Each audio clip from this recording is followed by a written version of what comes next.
사도 바울은 본래 복음의 사람이 아니었습니다. 유대인으로 태어나서 율법주의에 쩌들어 있던 바리새인이었습니다.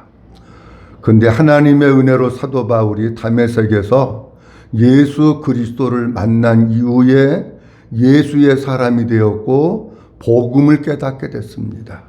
그래서 사도 바울은 그 인생에서 가장 중요한 가치를 예수님께 두었고 복음에 두었습니다.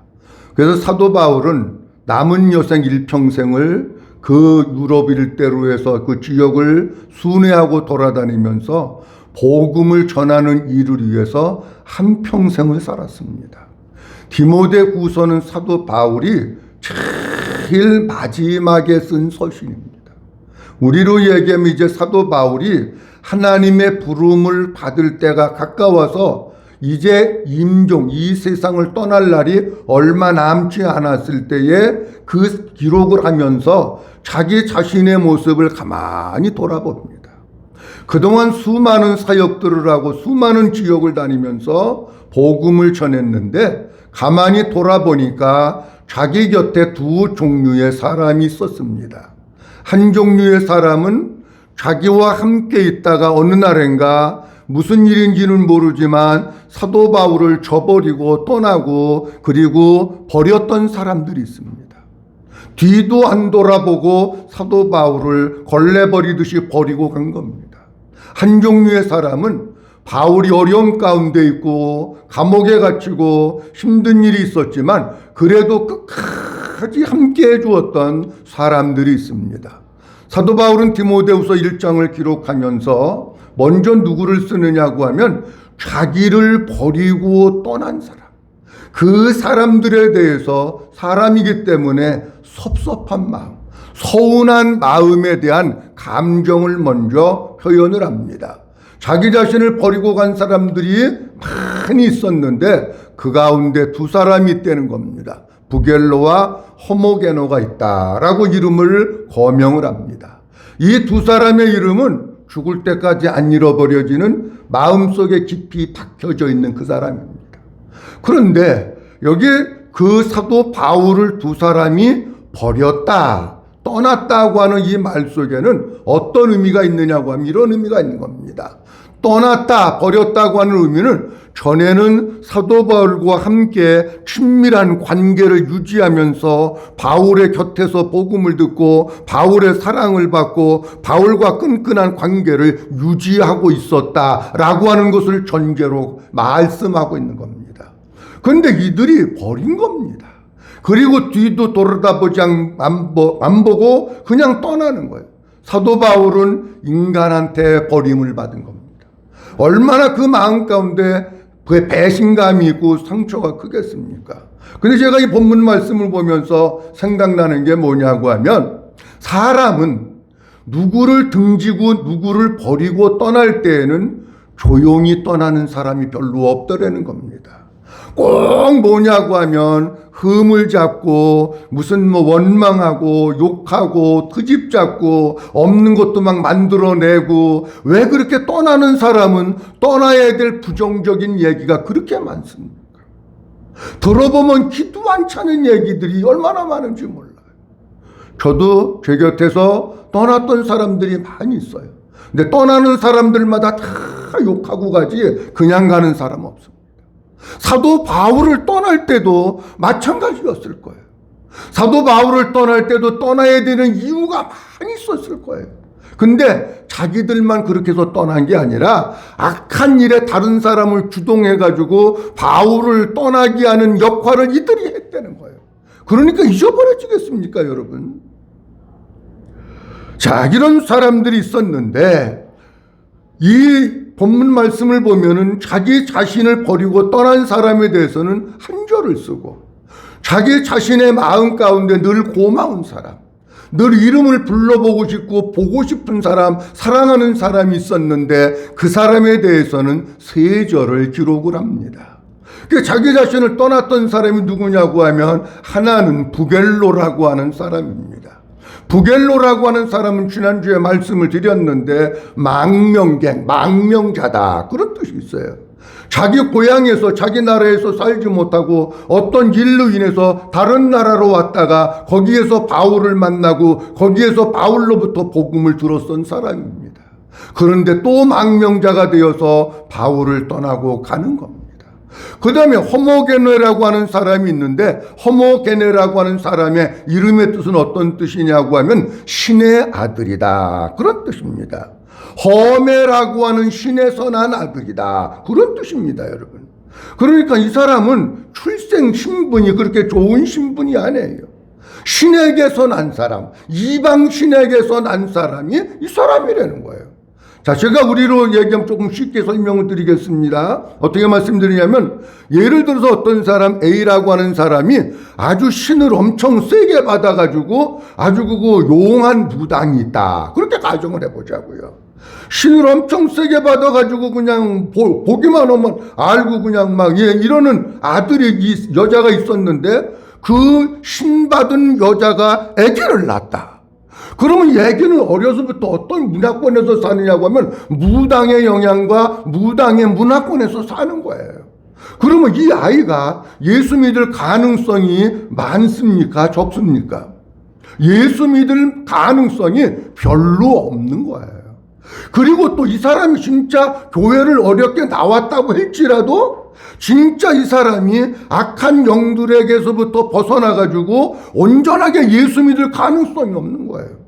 여기에서 우리는 뭘 보냐고 하면 우리 부모님들이 중요하다라고 하는 거예요. 여러분 보세요. 우리 부모님, 나는 요즘 우리 성도들을 위해서 기도하면서 바라볼 때 주님이 원하시는 게 우리 부모님들에게 많이 울라고 그러셔. 자꾸 많이 울으래. 누구를 위해서? 자녀들을 위해서 많이 울라고 하는 마음을 주셔. 그래서 지난주도 말씀드렸잖아요. 여기 주보에 냈습니다만은 주보에다가 많이 울으라고 쓰고 싶었어, 사실. 왜? 주님이 그 마음을 주셨으니까. 여러분, 부모가 자녀를 위해서 많이 우는 자의 자식이 망하겠습니까? 아니, 그가 혹시 조금 격길로 갔다고 해도 부모가 자식을 위해서 많이 울고 남편을 위해서 많이 울면은 하나님께서 그 눈물을 보시고 그의 마음을 만져주시지 않겠습니까? 그러니까 누구에게서 낳느냐 하는 게 너무 중요한 거예요. 여러분들의 자녀들은 여러분들의 부모님을 보면서 우리 엄마는, 우리 아버지는 어떤 사람이라고 기억이 될까? 우리 아버지는 맨날 이렇게 살았어. 우리 엄마는 기도는 안 하고 맨날 이렇게 살았어. 그런 엄마 아버지로 기억될까? 아니면 우리 엄마 아버지는 진짜 예배드리는데 목숨을 걸고 진짜 하나님 앞에 많이 기도하고 하나님 앞에 많이 울었던 사람이야, 이렇게 기억될까? 누가 더 신앙생활 잘하겠습니까, 여러분? 답은 나온 거예요. 근데 이 호모게노라고 하는 사람은 허메라고 하는 신의 아들이라고 하는 이름을 가지고 있었는데 바울에게로 어떻게 더 왕 거예요. 부겔로와 같이 바울에게서 수년 동안 복음을 들었지만 지식이었었고 마음으로 받아들이지 않았다는 겁니다. 그러니까 복음의 사람이 안 되고 그 이름이 생명책에 기록되지 않는 하나님의 사람이 안 되는 거예요. 여러분, 교회는 나오는 것도 중요하지만 더 중요한 것은 뭐냐? 마음을 열고 복음을 받아들이고 예수님을 받아들이고 하나님의 생명으로 거듭나게 하는 게 중요한 거예요. 진짜 우리가 마음을 열고 복음을 받아들이지 않으면 그게 우리가 교회를 아무리 많이 왔다고 해도 그게 무슨 소용이 있느냐는 거예요. 그러니까 부겔로와 같은 사람이 나오고 교회 안에 호모게네라고 하는 그런 사람이 나오는 거예요. 우리 성도님들 교회 나오시는 거 물론 잘하시는 거예요. 근데 부겔로와 같이 호모게네와 같이 그냥 복음을 지식으로 알면은 또 세상으로 나가는 거예요. 생명 없이 살고 이름이 하나님의 생명책에 기록되지 않는 겁니다. 바라기는 교회 나올 때마다 귀를 기울이고 마음을 열고 복음을 믿음으로 받아서 하나님의 생명으로 거듭나고 하나님의 자녀로 살아나갈 수 있기를 주님의 이름으로 축원합니다. 그 다음 또 한 종류의 사람이 있었는데 끝까지 바울과 함께 했던 사람이 있습니다. 16절 말씀에 보면 이렇게 말씀합니다. 원하건대 시작. 원하건대 주께서 오네시보로의 집에 긍휼을 베푸시옵소서. 그가 나를 자주 격려해 주고 내가 사슬에 매인 것을 부끄러워하지 아니하고. 아멘. 진짜 사도 바울에게 고마운 사람이 있었습니다. 이름을 불러보고 싶은 사람, 지금 같으면 사진이라도 찍어서 가슴에 품고 있다가 힘들 때마다 보고 싶은 그 사람, 너무 고마운 그 사람이 있었는데 그가 누구냐고 하면 오네시보로라고 하는 사람이었습니다. 사도 바울은 오늘 본문 말씀에 이제 오네시보로에 대한 것을 쭉 말씀을 이제 드릴 텐데, 그래서 제가 오네시보로를 보면서 제목을 뭐로 잡으면 좋을까? 그러다가 제목을 이렇게 잡았습니다. 한번 따라합니다. 주님의 마음을 시원하게. 한 번 더 합니다. 주님의 마음을 시원하게. 누구의 마음을? 어떻게 해요? 주님의 마음을 시원하게. 우리 성도님들이 정말 오네시보로를 보면서 주님의 마음을 답답하게 하고 주님의 마음을 무겁게 하는 성도가 아니라 주님의 마음을 시원하게 해드리는 이런 성도들이 될 수 있기를 주의 이름으로 축원합니다. 자, 오늘 16절 말씀에 보면 이렇게 시작합니다. 원하건대 주께서 오네시보로의 집에, 그 다음 뭐라고 되어 있습니까? 사도 바울이 기도하는 거예요. 하나님, 오네시보로의 집에 긍휼을 베풀어 주옵소서. 간절히 사도 바울이 소원하고 소망하면서 오네시보로를 위해서 기도하고 있는 겁니다. 하나님, 저의 집에 긍휼을 베풀어 주세요. 아버지의 사랑을 많이 주세요. 하나님, 저의 가정을 축복해 주세요. 주님이 도와주세요. 주님의 은혜를 베풀어 주세요. 그렇게 사도 바울이 기도하고 있는 거예요. 그런데 오네시보로뿐만 아니라 주께서 오네시보로의 집에, 그렇게 말씀하고 있어요. 그러니까 오네시보로의 집에, 그 얘기는 무슨 기와장 초가지 그런 거 얘기하는 게 아니고 오네시보로를 비롯한 그 집에 살고 있는 다른 사람, 가족이 있을 거 아닙니까, 여러분? 자녀들도 있을 것이고, 모르지만 부모님들도 계실 것이고, 누군가 있을 것이 아닙니까? 그 오네시보로에게만 은혜를 주시고, 긍휼을 베풀어 주시는 게 아니라, 오네시보로에 살고 있는 모든 사람들에게 하나님 긍휼을 베풀어 주시고, 은혜를 주시고, 저를 축복해 주세요. 이렇게 기도하고 있어요. 근데 여러분, 원하건대 주께서 오네시보로의 집에 긍휼을 베풀어 달라고 하는 기도가 16절에 한 번 나오고 18절에 한 번 나옵니다. 똑같은 기도예요. 그래서 제가 본문 말씀을 보면서, 아니 16절에 한 번 했으면 됐지, 18절도 또 얘기를 해나? 아니 근데 그게 아니더라고요. 16절에 있는 말씀은 오네시보로를 비롯해서 그 가정의 사람들이 이 땅에 사는 날 동안을 얘기하는 거야. 18절은 이제 뒤에 가서 말씀드립니다만은 18절은 우리 주님 이 세상에 다시 오실 때를 얘기하는 거예요. 차원이 틀려요, 배경이. 우리는 이 세상에 살 때도 하나님의 긍휼하심, 하나님의 은혜, 하나님의 사랑을 받고 살지만 우리 주님이 이 땅에 다시 오실 때에도 하나님의 사랑을 받고 하나님의 축복을 받고 상을 받는 성도가 될 수 있기를 주님의 이름으로 축원합니다. 제가 이 말씀을 보면서 왜 사도 바울은 오네시보로를 마음속에 새기면서 보고 싶어 했고, 그를 향해서 늘 고마운 마음을 가지고, 그리고 그의 이름을 그렇게 부르고 잊을 수가 없었을까? 그리고 시작하면서 그를 위해서 하나님 긍휼을 베풀어 주세요, 은혜를 주세요, 왜 이렇게 기도하고 있었을까? 이유가 있다는 얘기입니다. 이유가 없는 게 아니고 이유가 있는 거예요. 16절 말씀, 조금 아까 15절 말씀, 16절 말씀 이렇게 되어 있습니다. 중간에 보면 그가 나를 자주 어떻게 주고, 아하, 오네시보로는 어떤 사람이냐고 하면 바울의 마음을 시원하게 해주었던 사람이 오네시보로입니다. 한번 따라합니다. 오네시보로는 바울의 마음을 시원하게 해주었던 믿음의 사람이었습니다. 어디 나오느냐? 원하건대 주께서 오네시보로의 집에 긍휼을 베푸시옵소서. 그가 나를 자주 뭐 해주고? 격려해주고. 이렇게 나옵니다. 근데 우리가 가지고 있는 지금 개역개정에는 격려해주고 이렇게 나오는데, 개역성경이 이렇게 나와 있습니다. 저가 나를 자주 유쾌하게 하고 이렇게 나옵니다. 번역이 틀립니다. 제가 원문을 보면서 이 본문을 보니까 개역개정 우리가 쓰고 있는 것보다 개역성경이 훨씬 의미가 다릅니다. 그러니까 오네시보로는 자주 자기에게 와서 사도 바울의 마음을 유쾌하게 했다는 거예요. 근데 우리가 쓰고 있는 성경은 격려해 주었다 그렇게 얘기했는데, 격려했다고 하는 헬라어 원문의 뜻이 어떻게 나왔느냐고 하면 유쾌하게 하다, 서늘하게 하다, 시원하게 하다, 그런 뜻입니다. 그러니까 그 많은 단어들이 있는데 왜 개역성경은 번역을 이렇게 했을까? 나는 몰라요. 그분들이 알아서 한 거지만. 근데 어쨌든지 사도 바울이 감옥에 갇혀서 힘들어하고 있을 때 오네시보로가 자주 들림으로 말미암아 사도 바울의 마음에 힘을 얻고 위로가 되고 소망이 되고 마음의 격려가 되고 시원하게 됐다는 거예요.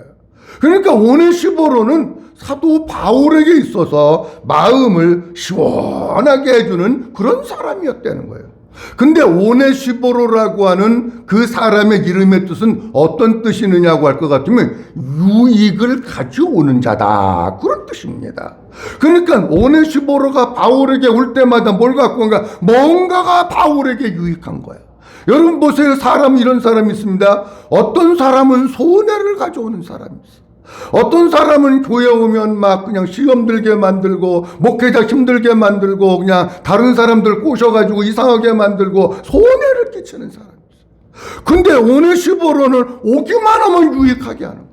바울에게 좋은 소식을 들려주고 용기를 주고 힘을 주고 마음을 시원하게 해주고 하는 이런 일들을 하는 거예요. 어려운 일이 당하고 슬픈 일 당한 사람이 있을 때에는 그를 찾아가서 그를 격려해주고 위로해주면서 일으켜주는 유익을 주는 사람.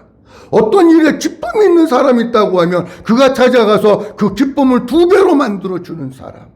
주저 앉아있는 사람이 있다면 가서 일으켜줘서 저를 도와주는 사람. 이게 유익을 주는 사람 아닙니까? 교회에도 손해 끼치는 사람이 아니라 유익을 끼치는 사람이 필요한 거. 목회자에게도 힘들게 하는 사람이 아니라 목회자를 유익하게 하면서 목회자를 좀 시원하게 해드리는, 저 사람 때문에 자꾸 신경 쓰고 막 골치 아프고 어떤 땐 잠도 안 오고 막 걱정되고, 아니 그러는 사람 말고, 아니 목회자의 마음도 시원하게 해드리고 주님의 마음도 시원하게 해드리는 그 사람이 누구냐고 하면 오네시보로라고 하는 사람입니다. 저는 오네시보로의 마음, 오네시보로를 바울의 마음을 시원하게 한 것을 보면서 이런 생각을 합니다. 오네시보로가 바울의 마음을 시원하게 했다면, 저 마음 시원하게 해달라지 않지만 우리 성도들은 누구의 마음을 시원하게 해드려야 되느냐고 하면 우리 주님의 마음을 시원하게 해드리는 성도들이 될 수 있기를 주님의 이름으로 축원합니다.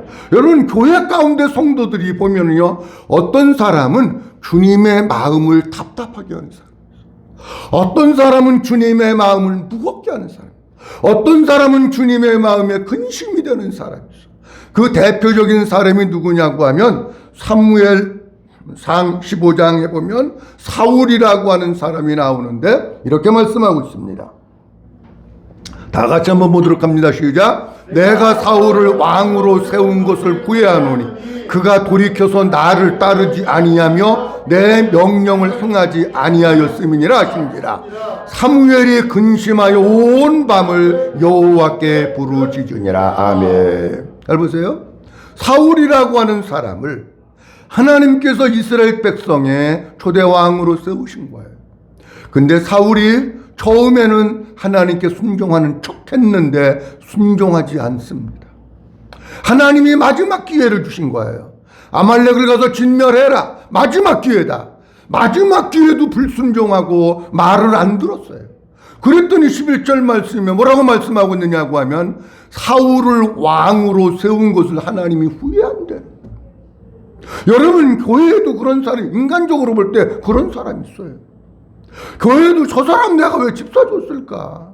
아니 큰 교회는 저 사람의 내가 장로 세워가지고 저렇게 신경 쓰게 만들고 막 그럴까? 서울의 큰 교회 어떤 교회는 그 담임 목사님이 은퇴하시고 후임 아주 훌륭한 목사님이 부임을 하셨는데 장로들이 많아 교회가 크니까 장로들이 얼마나 힘들게 오는지 담임 목사가 당이어다가 뇌출혈이 돼가 쓰러져가지고 그냥 전신마비가 오고 그냥 의식이 없는 상태가 됐고 그런 모습을 보면서 원로 목사님은 무슨 생각하실까? 후회하는 거예요. 저 사람 때 왜 세웠을까 내가? 안 그렇습니까 여러분? 담임 목사가 얼마나 충격을 받고 힘들었으면 뇌출혈이 와가지고 쓰러지겠어요 여러분. 우리 성도님들은 하나님 보실 때나 사람 보실 때나 이렇게 후회되는 사람 되면 아멘. 후회되는 사람.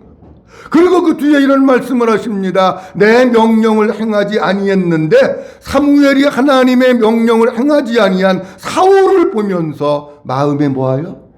근심하여. 온 밤을 어떻게 했다고요? 여호와께 온 밤에 잠이 안 오는 거예요. 사울이 걱정돼가지고 잠이 안 와가지고 하나님 저 인간 저거 어떻게 하면 좋습니까? 뭐 사무엘이 저 인간이라고 그랬지는 않았겠지. 예. 어쨌든 이제 속에서 그렇게 나오는 거예요 그냥. 아이고 그렇게 수도 없이 하나님 말씀을 전해도 순종하지 않고 고집 피우고 지 맘대로 사는 아유 그 사람 하나님 저거 어떻게 해야 됩니까? 밤새 가면서 사무엘의 마음에 근심. 그러면 잘 보세요. 사무엘의 마음에 근심이 됐다고 하는 것은 하나님의 마음에도 뭐가 됐다는 얘기예요? 근심이 됐다는. 사무엘의 마음에 답답함을 주었다고 하는 것은 하나님의 마음도 무겁게 하고 답답함을 줬다는 거예요. 우리 성도님들 짧은 신앙생활 하는데 이렇게 신앙생활합니다. 어떻게 해야 되느냐? 하나님의 기쁨이 되는 성도들이 될 수 있기를 주님의 이름으로 축원합니다. 하나님의 기쁨이 되는 게 하나님의 마음을 시원하게 해드리는 거예요. 데살로니가 전서 2장에 보면 주님이 이렇게 말씀하고 있습니다. 오직 시작. 오직 하나님을 옳게 여기심을 입어 복음을 위탁받았으니 이는 우리와 같이 말함은 사람을 기쁘게 하려 함이 아니요 오직 우리 마음을 감찰하시는 하나님을 기쁘시게 하려 함이라. 아멘. 우리는 어떻게 해야 되느냐? 우리의 마음을 감찰하시는 하나님을 기쁘게 해야지 사람을 기쁘게 하려고 그러면 안 되는 거예요. 우리가 신앙생활 하다가 보면 사람 기쁘게 하는 경우도 많아. 오늘 교회 못 나왔어. 왜 못 나왔어요? 그러니까 아우 우리 애들하고 우리 신랑이요 놀러 가자고 그래서 거기 갔다 왔어요. 누구 기쁘게 한 거야? 사람 기쁘게 하는 거예요 여러분. 많아요 그런 게. 우리가 신앙생활 하면서 자꾸 사람에 비유 맞추고 사람 기쁘게 하려고 그러면 상대적으로 하나님은 슬퍼하시는 거예요. 우리는 신앙생활에서 뭐 해야 되느냐? 항상 기억할 게 한번 따라합니다. 하나님을 기쁘시게. 아멘. 이게 신앙생활. 하나님을 기쁘시게 하려고 할 것 같으면은 어떻게 되느냐고 하면 하나님이 무엇을 기뻐하시는지 우리가 깨달아야 돼.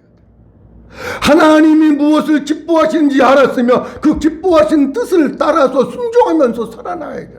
그래야 하나님을 기쁘시게 할 수 있지. 그렇지 않으면 하나님 기쁘시게 할 수 없어요. 우리는 하나님의 기뻐하시고 선하신 뜻이 무엇인지 분별하고 사람 기쁘게 하는 삶을 살지 말고 하나님을 기쁘시게 해서 하나님의 마음을 시원하게 해드리는 이런 우리 모든 성도들이 될 수 있기를 주님의 이름으로 축원합니다. 그다음 두 번째로는 바울이 사슬에 매인 것을 부끄러워하지 않았던 사람이 오네시모로입니다. 자, 오늘 본문 말씀 속에 볼 것 같으면 16절 이렇게 말씀하고 있습니다. 내가 거기서부터 봅니다. 시작. 내가 사슬에 매인 것을 부끄러워하지 아니하고. 아멘. 내가 사도 바울이 어디에 매인 것을? 사슬에 매인 것을 뭐 하지 않았다고요? 부끄러워 안 했다는 거예요. 여기 사도 바울이 사슬에 매였다고 하는 것은 무슨 뜻이냐고 하면 요즘에는 사슬에 매이는 게 아니라 어디 가서 잘못하면 여기다 이거 채우잖아요. 근데 옛날에는 쇠고랑을 채웠어. 그래서 사슬에 매였다 그러는 거예요. 그러니까 사도 바울이 사슬에 매였다고 하는 얘기 무슨 얘기면 복음을 전하다가 로마 감옥에 수감됐다고 하는 걸 이야기하는 거예요. 근데 오네시모는 그거 하나도 부끄러워하지 않은 거야. 아니, 아까 말씀드린 그 두 사람은 사도 바울이 감옥에 갇힌 게 부끄러운 거야. 그래가지고 사람들 충동지시켜서 다 떠나게 만들고 그랬는데 오네시모는 안 그랬대요. 자, 제가 쉽게 예를 들어서 말씀드립니다. 제가 여기서 목회하다가 안양교도소에 수감이 됐어. 안양교도소에. 아니면 서울구치소에 수감이 되든지. 그러면 어떤 사람들은 막 그것 때문에 시험 들고 무슨 목사님이 무슨 행령을 했길래 무슨 나쁜 죄를 지었길래 감옥에 갔냐고 그러고 시험 들어서 떠나는 사람도 있을 거 아니에요. 안 그렇습니까, 여러분? 여러분들 가정의 예를 들어보자고요. 여러분들 가정의 남편이 감옥에 갔어. 그러면 그게 자랑스러워서 동네방네 돌아다니면서 우리 남편 감옥에 갔다고, 서울구치소 갔다고 그렇게 얘기할 사람 있습니까? 없잖아. 근데 이 본문의 얘기는 그거와 다르다는 얘기예요. 왜 오네시모로는 바울이 로마 감옥에 갇혔는데 부끄러워하지 않았느냐? 바울이 잘못해서 죄가 있어서 감옥에 갇힌 게 아니에요. 뭐를 위해서? 복음을 위해서 복음을 전하다가 예수님 전하다가 감옥에 갇힌 거니까 진짜 복음을 아는 사람들은 오히려 그것을 기뻐하고 감사하고 더 열심히 해서 기도해 주는 거예요. 복음을 모르니까 감옥에 갇힌 게 부끄러운 거야. 복음을 알면 전혀 부끄러운 게 아니에요. 여러분, 내가 잘못해서 죄를 지어서 감옥에 갇히면 부끄러운 거죠. 근데 바울은 잘못한 게 아니라니까. 근데 이러한 현상이 우리나라에서도 벌어지고 있다는 걸 알으셔야 돼요. 일부 차별금지법이 지금 시행이 되고 있고, 더불어 무슨 당에서 또 차별금지법을 더 강화해가지고 포괄적 차별금지법이라 그래가지고 통과를 시키려고 합니다. 거기 내용 가운데 여러 가지가 많이 있지만 그 중에 하나는 뭐냐고 하면, 주일날 강단에서 목사가 여러분, 동성애는 하나님이 기뻐하는 게 아닙니다. 동성애는 죄입니다. 그러면 이거예요. 이해가 되겠어요? 무슨 얘기인지? 그러면 그 복음적인 설교라, 여러분, 오직 예수님만 믿어야지 다른 데는 구원이 없습니다. 예수님만 믿으셔야 됩니다. 예수님이 생명입니다. 그걸 전하면은 그것도 차별금지법에 위배되는 거야. 그럼 이거 해야 돼. 그러면 예를 들어서 보세요. 제가 복음을 전하다, 여러분 예수님이 길이고 예수님이 생명이고 예수님이 내 안에 계셔야 되고 예수님만 구원입니다. 이러다가 갇혔다. 물어봐요. 부끄러워요? 안 부끄러워요? 예? 대답을 못하냐. 부끄러워요? 안 부끄러워요? 그게 똑같은 거예요. 지금 원리가. 다른 사람은 다 복음을 모르니까 부끄러운 거야. 오네시모로는 뭐를 알았느냐? 복음을 알았기 때문에 부끄러워하지 않았다라고 하는 겁니다. 저는 본문에 있는 말씀을 보면서 오네시모로가 사도 바울이 사슬에 매인 것을 부끄러워하지 않았다고 하는 것은 다른 말로 얘기하면 무슨 얘기냐면 복음을 부끄러워하지 않은 것이고 예수 그리스도를 부끄러워하지 않았다고 하는 걸 얘기하는 거예요. 금방 말씀드렸죠? 사도 바울이 죄 져가지고 횡령해서 사람 죽여서, 아니요, 그러는 거 아니에요. 복음 전하다가 예수 전하다가 지금 감옥에 갇힌 거 아니에요. 그러니까 오네시모로가 사도 바울을 부끄러워하지 않았다고 하는 얘기는 다른 말로 얘기하면 복음을 부끄러워하지 않고 예수 그리스도를 부끄러워하지 않았다는 거예요. 로마서 1장의 사도 바울은 우리에게 이렇게 말씀을 하고 있습니다. 그러므로 시작. 그러므로 나는 할 수 있는 대로 로마에 있는 너희에게도 복음 전하기를 원하노라. 내가 복음을 부끄러워하지 아니하노니 이 복음은 모든 믿는 자에게 구원을 주시는 하나님의 능력이 됨이라. 먼저는 유대인에게요 그리고 헬라인인에게로다. 아멘. 사도 바울은 할 수 있는 대로 로마에 있는 사람들에게 복음을 전하는 게 꿈이었어요. 근데 하나님이 사도 바울을 로마로 오게 하셨어요. 16절 말씀에 사도 바울은 이렇게 얘기합니다. 내가 무엇을 부끄러워하지 아니하노니? 복음을 부끄러워하지 않는다는 거예요. 이 복음은 모든 믿는 자에게 구원을 주시는 하나님의 뭐라고요? 능력이라. 복음만이 구원의 능력이 있는 거지 율법에는 구원의 능력이 없어요. 그러니까 사도 바울은 복음을 부끄러워하지 않았던 거예요. 우리 성도님들, 여러분들 복음을 알고 그러는 게 부끄럽습니까? 아니 예수 믿고 교회 다니는 게 부끄러운 겁니까? 여러분들 열방교회 다니는 게 부끄러운 겁니까? 아니라는 거예요. 만약에 그게 부끄럽다고 할 것 같으면은 그런 사람은 아직 복음을 모르는 사람, 아직 육신에 매여서 살고 있는 사람은 그런 생각할 수 있어요. 우리는 마지막 시대 진짜 내가 믿음을 지키는 비결은 뭐냐고 하면 복음을 부끄러워하지 않고 예수 그리스도를 부끄러워하지 않고 내가 예수 믿는 게 너무나 자랑스럽고 영광스러운 성도가 될 때에 우리가 끝까지 믿음을 지키면서 나가게 되는 겁니다. 우리 성도님들, 예수님을 복음을 부끄러워하는 것이 아니라 복음을 예수님을 자랑스럽게 여기는 우리 모든 성도들이 될 수 있기를 주님의 이름으로 축원합니다. 한 가지 말씀을 드리면 오네시포로는 에베소에서 많은 봉사를 한 충성된 사람이었습니다.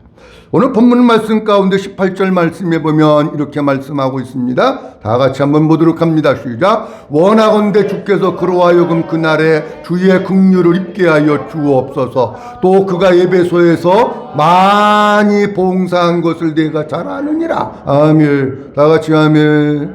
자, 조금 아까 말씀드렸어요. 원하건대 또 소원 가지고 오네시포로를 위해서 지금 기도하고 있네요.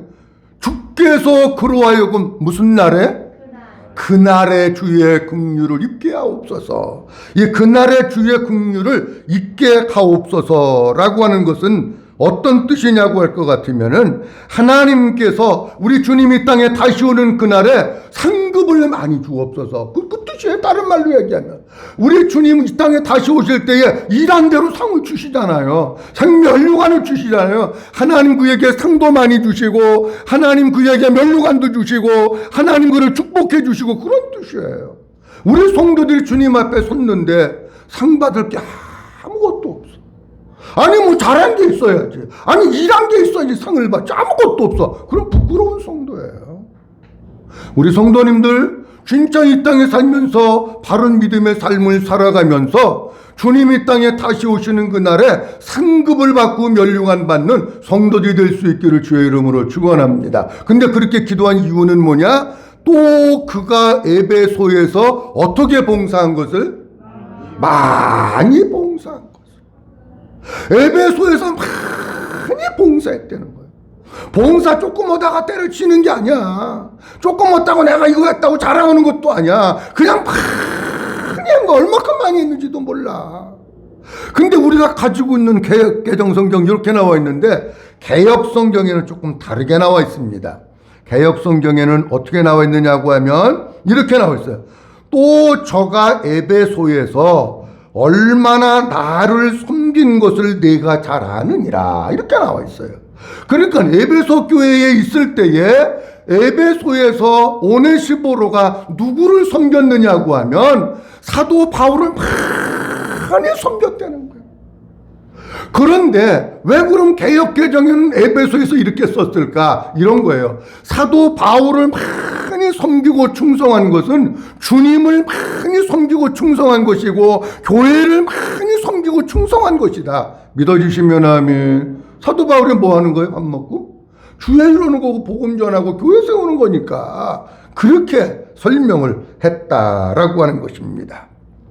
자, 그러면 여기 많이 봉사한 것을 이렇게 나왔는데 여기 많이 봉사했다고 하는 단어가 무슨 뜻이냐고 하면 섬긴다, 시중들다, 수종자가 되다, 하인 노릇하다 그런 뜻입니다. 이해가 되셨습니까? 오네시포로가 사도 바울 곁에서 뭐하고 있느냐? 시중드는 일을 한 거예요. 사도 바울을 잘 섬긴 거예요. 사도 바울의 하인과 같은 그런 노릇을 하면서 잘 섬긴 거예요. 그러다 그럼 그런 사람 잊어지겠습니까? 안 잊어지지. 아니 내 하인도 아니고 몸종도 아닌데 와가지고 하인같이 그렇게 주의 종을 섬기고 시중을 들고 그냥 막 이러다가 보니까 얼마나 사도 바울에게 용기가 되고 힘이 됐겠어요. 그때를 회상하면서 얘기해요. 여러분 우리에게 건강이 있을 때 우리에게 힘이 있을 때 잘 섬기고 있는 힘을 다해서 충성해서 주님 다시 오시는 그날에 상급받고 아버지 하나님의 마음을 시원하게 해드리는 성도들이 될 수 있기를 주님의 이름으로 축원합니다. 보세요. 이 오네시보로가 바울을 위해서 그렇게 했다면 우리는 주님을 위해서 충성하고 주님을 잘 섬기고 주님의 뜻에 수종 들고 하는 성도들이 될 수 있기를 주의 이름으로 축원합니다. 잠언 25장 말씀에 보면 우리 하나님이 우리에게 이렇게 말씀하십니다. 다 같이 큰 소리로 한번 있습니다. 시작.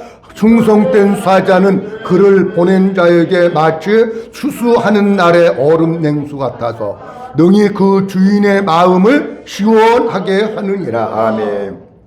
잘 보세요. 13절 말씀. 무슨 사자는? 게으른 사자가 아니야. 불충성하는 사람이 아니야. 땡땡이 치는 사람이 아니야. 깨피고 핑계대는 사람이 아니에요, 여러분. 충성된 사자는 그를 보낸 이에게 마치 추수하는 날에 뭐가 같아서? 얼음 냉수 같아서.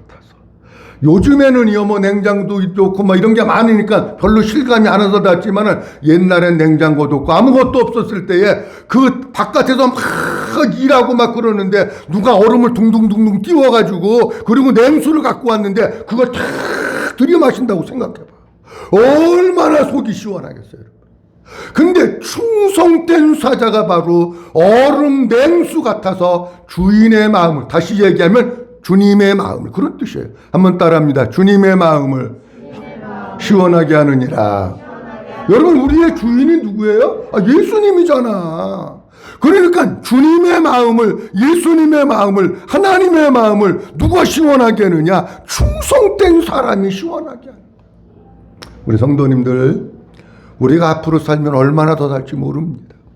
10년을 살지 30년을 살지 50년을 살지 모르지만 우리 성도님들이 신앙생활 하면서 정말 주님의 마음을 무겁게 만들고 답답하게 하는 성도가 아니라 시원하게 해드리는 이런 성도가 될 수 있기를 주님의 이름으로 축원합니다. 사도 바울은 오네시모로를 그를 축복하고 기도하고 있어요.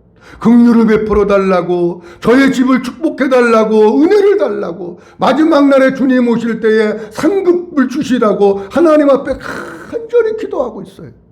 그 이유가 오늘 본문 말씀 속에 나오고 있습니다. 하나는 오네시보로는 사도 바울의 마음을 시원하게 했다는 거예요. 그 다음에 또 하나는 사도 바울이 감옥에 갇혀 있는 것을 부끄러워하지 아니었다. 그리고 또 하나는 사도 바울 곁에서 사도 바울을 시중 들고 잘 섬기면서 충성했다는 거예요. 우리 사랑하는 모든 성도님들, 주님의 마음을 시원하게 하고 복음을 부끄럽게 여기고 예수님 부끄럽게 여기는 것이 아니라 오히려 자랑스럽게 여기고 충성된 종이 되어서 주님의 마음을 시원하게 해드리는 우리 모든 성도들이 될 수 있기를 주님의 이름으로 축원합니다. 기도하겠습니다. 하나님 아버지 은혜를 감사합니다.